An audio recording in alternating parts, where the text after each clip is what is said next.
నమస్కారం. ఆలోచన అమృతానికి స్వాగతం, సుస్వాగతం. జార్ఖండ్ రాజధాని రాంచీలో పేపర్ లీకులపై మరొక ఉద్యమం నడుస్తున్నది.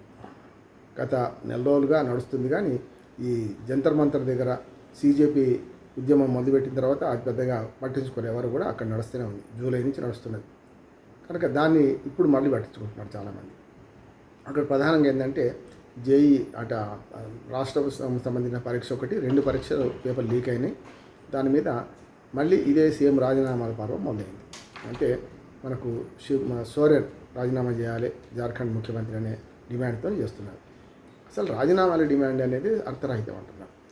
మళ్ళీ లీక్ కాకుండా ఏం చేయాలి, ఎట్లాంటి చేయాలి, చట్టాలు ఎట్లా చేయాలి, దాని మీద పోరాడన్నా, లేకపోతే ఇక్కడ ప్రధానమంత్రి రాజీనామా చేయాలి, ధర్మేంద్ర ప్రధాన్ రాజీనామా చేయాలి, ఇప్పుడు సోరెన్ రాజీనామా చేయాలి, ఇట్లా ముఖ్యమంత్రుడు, మా కేంద్ర మంత్రుడు, రాష్ట్ర మంత్రుడు రాజీనామా చేసుకుంటూ పోతే ఎవడు మిగలడు కూడా. స్పష్టంగా నేను సీరియస్గా తీసుకుంటున్నాను. ఈ పేపర్ లీకులు సరైనవి కావు.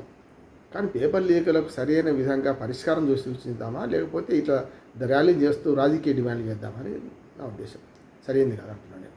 ఎందుకంటే రాజకీయ డిమాండ్ల వల్ల ఏమి దొరకదు, ప్రతిపక్షాలకు ఒక ఆయుధం ఇచ్చినట్టు అవుతుంది. దీనిలో చాలా విమర్శలు వస్తున్నాయి, చూస్తున్నాం మనం. అంటే ఇప్పుడు అభిజిత్ దీప్కే అమెరికా నుంచి 11,000 చిల్లర కిలోమీటర్లు ప్రయాణించి ఇండియాకు చేరుకొని జంతర్ మధ్యలో ధర్నా చేశారు. మొత్తం మీద యువశక్తిని నిరూపించారు, యువశక్తిని ప్రదర్శించారు, బాగానే ఉంది.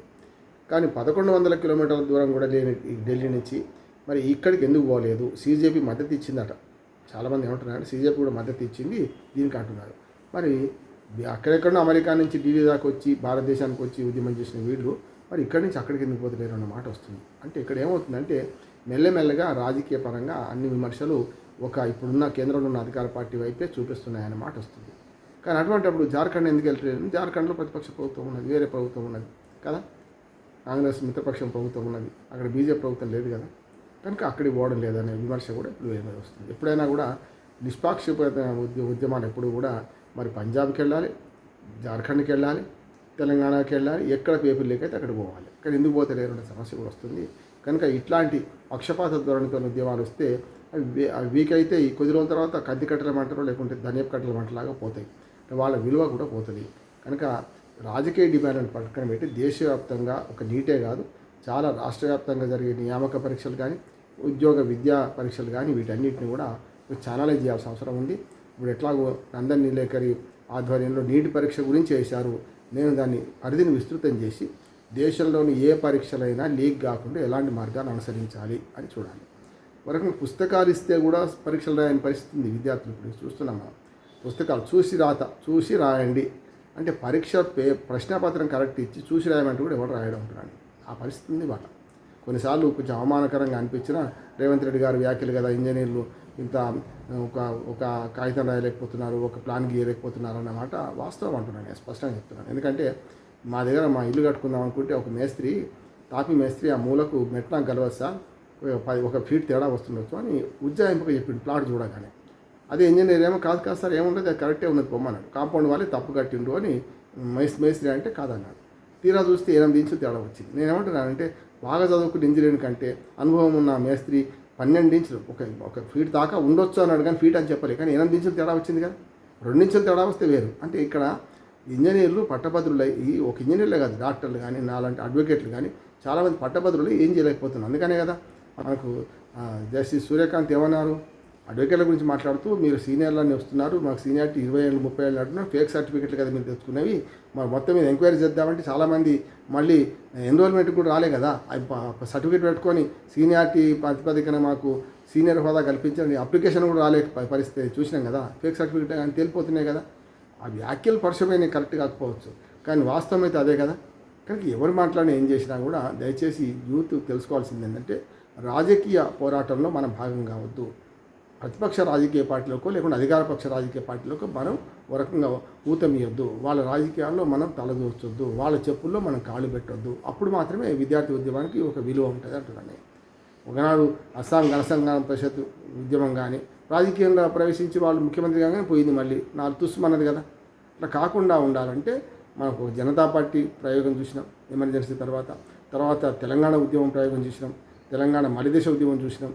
అట్లా ఇవన్నీ చూస్తే నాయకత్వం రావడానికి ఈ ఉద్యమాలు దోహదపడతాయి. కానీ నాయకత్వం సస్టైన్ కావడానికి ఉద్యమాలు తాత్కాలికంగానే కొన్ని కొన్ని విషయాలకి పరిమితమైతే పోతుంది. నా ఉద్దేశం ఏంటంటే యువత తిరగబడాలి, యువత ఖచ్చితంగా ఆలోచన చేయాలి.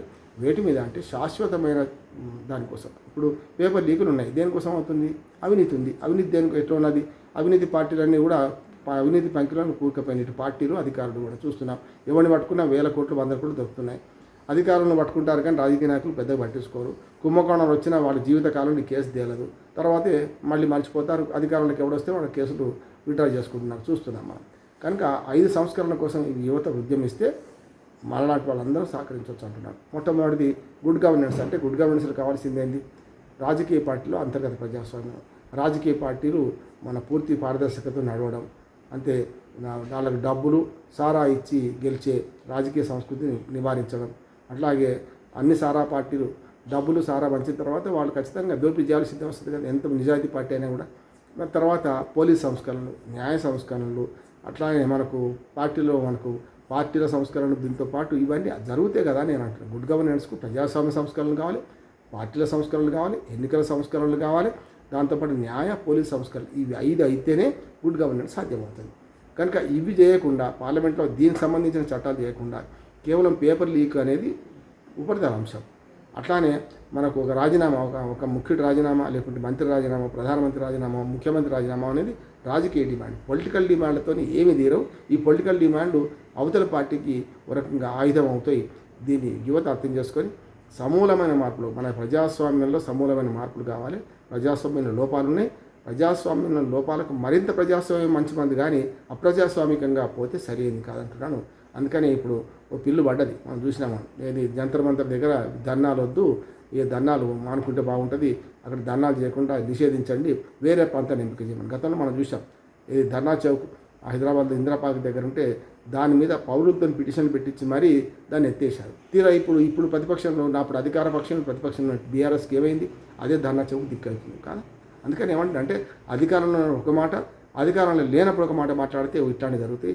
తాము అధికారం ఎన్నడో కోల్పోతాం. ఇవాళ శాశ్వతం కాదు.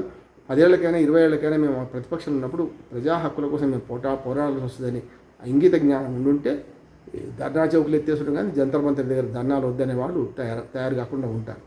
కనుక చేయాల్సిన పని ఏంటంటే ఆర్థిక, రాజకీయ, సామాజిక సంస్కరణ ద్వారానే ప్రజాస్వామ్యం మరింత బలోపేతం అవుతుంది. ప్రజాస్వామ్యం అంటే స్వేచ్ఛ, ప్రజల నిర్ణయాధికారం, చట్టబద్ధ పాలన, అట్లానే ప్రజల భాగస్వామ్యం, స్వయం దిద్దుబాటు, ఇవన్నీ ఉండాలి కదా. ప్రజల భాగస్వామ్యం లేకుండా ప్రజాస్వామ్యం వెలువరవదు. కనుక ప్రజాస్వామ్యంలో చాలా లోపాలు ఉన్నా ఇప్పుడున్న వ్యవస్థలు అన్నిటికన్నా అత్యున్నత వ్యవస్థ ప్రజాస్వామ్యం. ప్రజాస్వామ్యాన్ని కాపాడుకోవాలి. ప్రజాస్వామ్యాన్ని కాపాడుకోవడానికి ఇప్పటి యువత ఉద్యమించడాన్ని స్వాగతించాలి. ఆ యువత ఉద్యమించిన యువత పక్కదారి పట్టకుండా మన పత్రికలు, మీడియా, అట్లానే మన క్రియాశీల పౌరులు అందరూ కృషి చేయాల్సిన అవసరం ఎంతైనా ఉంది. నమస్కారం.